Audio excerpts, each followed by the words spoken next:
जी हां दोस्तों, राजस्थान की रैली में मोदी ले रहे थे क्रेडिट, तभी विदेश मंत्री एस जयशंकर ने फिर कर दिया नया ब्लंडर। सीज़फायर पर भरी सभा में हुई थू चौंकाने वाला खुलासा आपको हिला देगा। बहुत स्वागत है आप सभी का। आप देख रहे हैं द राजनीति का विशेष सेगमेंट खबर और विश्लेषण। मैं हूं जब्बार खान। दोस्तों, अचानक 22 मई को ऐसी कौन सी गलती एक बार फिर से विदेश मंत्री एस जयशंकर ने कर दी, जिसकी बुनियाद पर विपक्षी पार्टियों समेत देश की जनता आग बबूला नजर आ रही है। आखिर प्रधानमंत्री नरेंद्र मोदी राजस्थान में जिस भारत पाक युद्ध में भारत के पराक्रम की जय जयकार कर रहे थे, क्रेडिट ले रहे थे, इसी बीच में ऐसा क्या हुआ कि भरी सभा में मोदी की मानो थू-थू होने लगी। आखिर राहुल गांधी के साथ साथ चंद्रबाबू नायडू और दूसरे लोग आकर के अब क्यों खड़े होते हुए नजर आ रहे हैं इस खास तौर पर, इस विशेष मुद्दे पर। आखिर देश में भारतीय जनता पार्टी और विपक्षी पार्टियों के बीच में ये मुद्दा इतने बड़े स्तर का राजनीतिक तौर पर कैसे उभर आया, आपको विस्तार से बताते हैं दोस्तों। अंत तक इस वीडियो को जरूर देखें। दोस्तों, भारत पाक युद्ध के बीच अमेरिकी दबाव में बिजनेस डील के कारण सीज़फायर करने पर मोदी सरकार बैकफुट पर है। इसीलिए इस सवाल के जवाब से बचने के लिए मोदी, शाह, राजनाथ सिंह, जयशंकर और उनके साथ में पूरा सत्ता पक्ष लगभग छुपता फिरता नजर आ रहा है। इस पर बोलने से मोदी अलग अलग जगहों पर रैलियां कर रहे हैं, मगर इस मुद्दे पर उनकी जुबान खामोश है। ऐसा लग रहा है कि होठ सिले हैं। हर कोई पूछ रहा है कि मोदी जी डोनाल्ड ट्रंप के दावों पर कुछ तो बोल दीजिए, मगर मोदी, शाह, राजनाथ, जयशंकर साहब ने चुप्पी साध रखी है।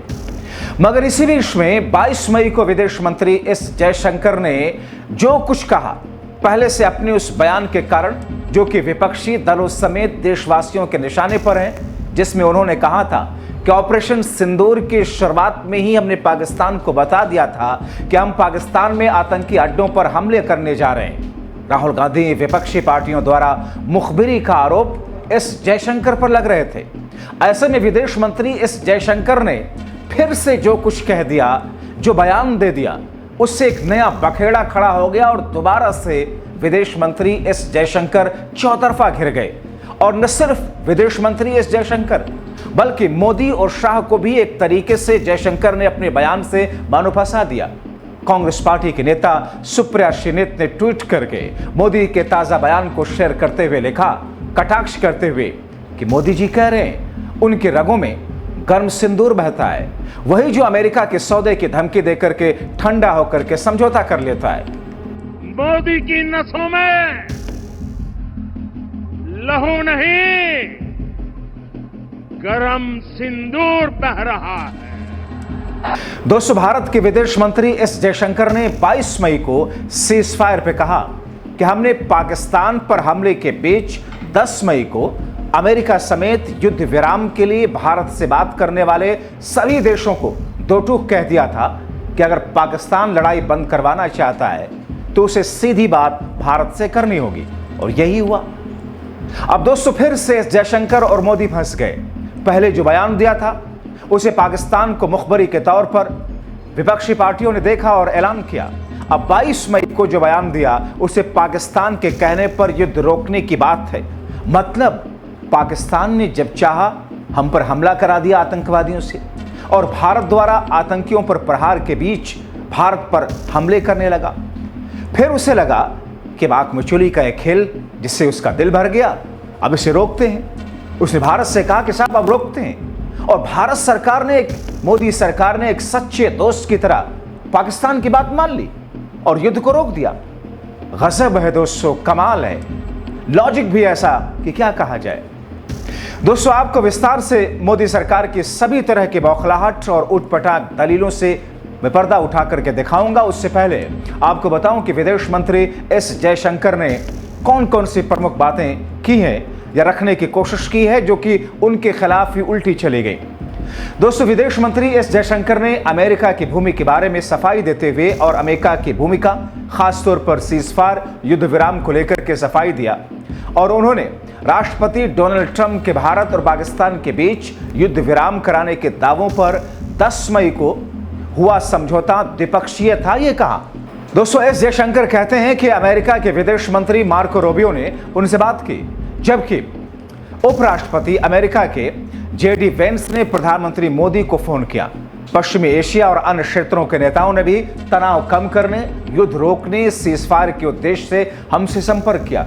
जब दो देश संघर्ष में लगे होते हैं तो यह स्वाभाविक है कि दुनिया के तमाम देश उसे रोकना चाहते हैं, फोन करते हैं और अपनी चिंता व्यक्त करने की कोशिश करते हैं। लेकिन गोलीबारी और सैन्य कार्रवाई की समाप्ति कुछ ऐसी थी जिस पर भारत और पाकिस्तान के बीच में सीधे सीधे बातचीत हुई। हमने हर उस व्यक्ति को एक बात बहुत स्पष्ट कर दी थी जिसने हमसे बात की, न केवल अमेरिका को बल्कि सभी को यह कहते हुए कि अगर पाकिस्तान लड़ाई बंद करना चाहता है तो उन्हें हमें बताने की जरूरत है, हमें ये उनसे सुनने की जरूरत है। उनके जनरल को, हमारे जनरल को फोन करना होगा और ये कहना होगा, और यही हुआ। अब आता हूं इस महान सरकार के महान कदम पर। उससे पहले विदेश मंत्री एस जयशंकर की कुछ और बातें आपको बताते चलें। दोस्तों, इधर एक बार फिर से ट्रंप ने कह दिया कि उन्होंने ही बिजनेस की बात करके जंग रुकवाई, यानी कि 22 मई आते आते फिर से डोनाल्ड ट्रंप ने वही बात दोहरा दी जिस बात को विदेश मंत्री के सेक्रेटरी खारिज करते आ रहे थे। लेकिन हैरानगी की बात यह है कि विदेश मंत्री एस जयशंकर ने डोनाल्ड ट्रंप के उस बयान को लेकर, उस ट्वीट को लेकर, बार बार उनके कहने को लेकर के एक शब्द नहीं बोला, और जो कुछ बोला उन्होंने, जो तर्क दिए, उसमें तो ऐसा लग रहा कि भारत ने दबाव में आकर के, उससे ऐसा लग रहा कि पाकिस्तान ने कहा और भारत ने फौरन बात मान ली। ये तो और थू-थू वाली स्थिति है। दोस्तों, अब जबकि इस पर मोदी जी को खुद बोलना चाहिए, राजनाथ सिंह को खुद बोलना चाहिए, मगर खामोश है। ट्रंप बार बार हमारी तौहीन करें और हम चुप रहें, क्यों भला? If you take a look at what we just did with Pakistan and India, we settled that whole thing, and I think I settled it through trade. We're doing a big deal with India. We're doing a big deal with Pakistan, and I said, "What are you guys doing?" You know, somebody had to be the last one to shoot, but the shooting was getting worse and worse, bigger and bigger, deeper and deeper into the countries, and we spoke to them, and I think I hate to say we got it settled, and then 2 days later, something happens, and they say it's Trump's fault, but. दोस्तों, आपने सुना, अमेरिकी राष्ट्रपति Donald Trump 22 मई को एक बार फिर से वही बात दोहराते हुए दिखाई दे रहे हैं, और इतने सारे लोगों के बीच में अंग्रेजी में उन्होंने जो कहा, ये दरअसल वही बातें हैं जो पहले से कहते आ रहे हैं। दोस्तों, इस बीच में बात एक बार फिर से एस जयशंकर की करते हैं। उन्होंने ये भी बताया कि पहलगाम हमला द रेजिस्टेंस फ्रंट यानी कि TRF ने किया था, जो कि पाकिस्तान स्थित लश्कर-ए-तैयबा यानी कि LET का एक मुखौटा है। जयशंकर ने कहा कि भारत ने शुरू में 9 स्थानों को निशाना बनाया, आतंकी अड्डों को, जिन्हें संयुक्त राष्ट्र ने आतंकी केंद्र के रूप में सूचीबद्ध किया हुआ है। यानी कि अब तक जो बातें कही जा रही थी कि हमने 9 आतंकी अड्डों को ढूंढ करके उस पर किया, दरअसल इन 9 आतंकी अड्डों को यूनाइटेड नेशन ने पहले से सूचीबद्ध कर रखा है। जब पाकिस्तान सेना ने हम पर गोलीबारी करने का फैसला किया, निर्णायक दिन 10 मई का था, जब भारत ने 8 पाकिस्तानी हवाई अड्डों को, रनवे, कमांड सेंटर को निशाना बनाया। वो कहते हैं कि मुझे लगता है कि इसने पाकिस्तानी सेना को यह स्वीकार करने के लिए मजबूर किया कि हमें एक दूसरे पर गोलीबारी बंद करने की जरूरत है। अब जो हुआ वो ये कि फिलहाल कोई गोलीबारी नहीं हो रही है। दोस्तों, भारत के विदेश मंत्री एस जयशंकर ने पाकिस्तान के आर्मी चीफ आसिम मुनीर पर कहा कि जम्मू और कश्मीर में हुई बर्बर आतंकवादी हमले के कारण लड़ाई शुरू हुई।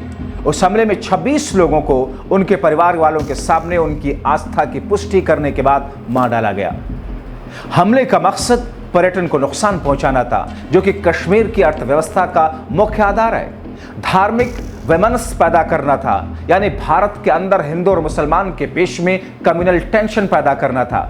जानबूझ करके धर्म का एक तत्व पेश किया गया था, और इसे समझने के लिए आपको ये देखना होगा कि आपके पास एक पाकिस्तानी नेतृत्व है, खासतौर पर सेना प्रमुख, जो एक कट्टर धार्मिक दृष्टिकोण से बहुत प्रेरित हैं, आसिम मुनीर।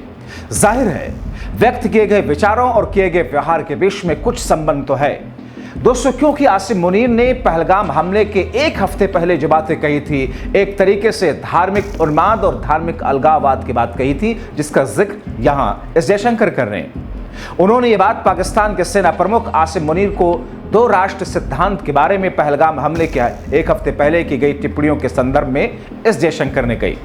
अब दोस्तों, मगर सवाल ये है कि 1 महीना बीत चुका है पहलगाम आतंकी हमले को, मगर अभी तक उन तक सरकार पहुंच नहीं सकी।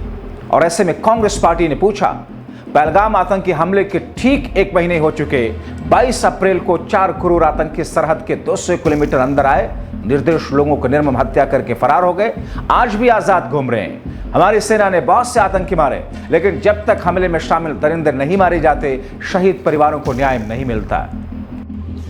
आज पहलगाम के आतंकी हमले को ठीक 1 महीना हो गया। 22 अप्रैल की तारीख को 4 दुर्दांत आतंकवादी हिंदुस्तान की सरहद में आए और हमारे 28 लोगों की, निर्दोष लोगों की निर्मम हत्या करके फरार हो गए। ये हिंदुस्तान की सरहद में 200 किलोमीटर अंदर असलहे लेकर आए और उसके बाद ये कहां चले गए अभी तक नहीं पता है। हमारी शूरवीर सेना ने पाकिस्तान में आतंकी कैंपों को ध्वस्त किया, खूब सारे आतंकियों को मारा, लेकिन जब तक इन 4 दुर्दांत आतंकवादियों की हत्या नहीं की जाती है, जब तक ये मौत के घाट नहीं उतारे जाते हैं, जब तक इनको सबक नहीं सिखाया जाता है और नजीर नहीं पेश की जाती है, तब तक शहीद परिवारों को न्याय नहीं मिलेगा। आज सवाल ये है कि 1 महीने बाद भी ये लोग कहां फरार हैं? इनको जमीन निकल गई, आसमान में चले गए, ये कहां चले गए? इन 4 आतंकियों को पकड़ना पड़ेगा, इनकी नजीर बनानी पड़ेगी, जिससे कि इस देश के खिलाफ गंदी निगाह और सोच रखने वालों की रूह कांप जाए और तभी शायद शहीद परिवारों को भी न्याय मिलेगा। अब ऐसी स्थिति में दोस्तों, इन सारे पहलुओं को आपने देखा कि एक तरफ प्रधानमंत्री नरेंद्र मोदी अलग अलग जगहों पर जाकर के वाहवाही लूट रहे हैं, दूसरी तरफ तिरंगा यात्रा के जरिए भारतीय जनता पार्टी जनता के बीच में, जैसा कि आरोप लग रहा है, उसका राजनीतिकरण कर रही है। मगर 22 मई को एस जयशंकर विदेश मंत्री ने जो बात कही, उससे मोदी और शाह और ज्यादा फंसते नजर आ रहे हैं। सरकार और ज्यादा सवालों के घेरे में है। तो क्या फिर से एस जयशंकर ने एक बार जबान खोल करके सरकार को फंसा दिया? अभी तक सारे बड़े मंत्री खामोश थे इस मुद्दे पर, मगर जब दोबारा एस जयशंकर ने बोला तो फिर से वो मोदी सरकार के लिए एक ऐसी स्थिति पैदा हो गई जिसमें उनके पास बोलने के लिए कुछ बचा ही नहीं। आप क्या सोचते हैं? अपनी राय कमेंट बॉक्स में जरूर लिखें। अभी के लिए इतना ही। अंत तक वीडियो देखने के लिए आप सभी का बहुत शुक्रिया।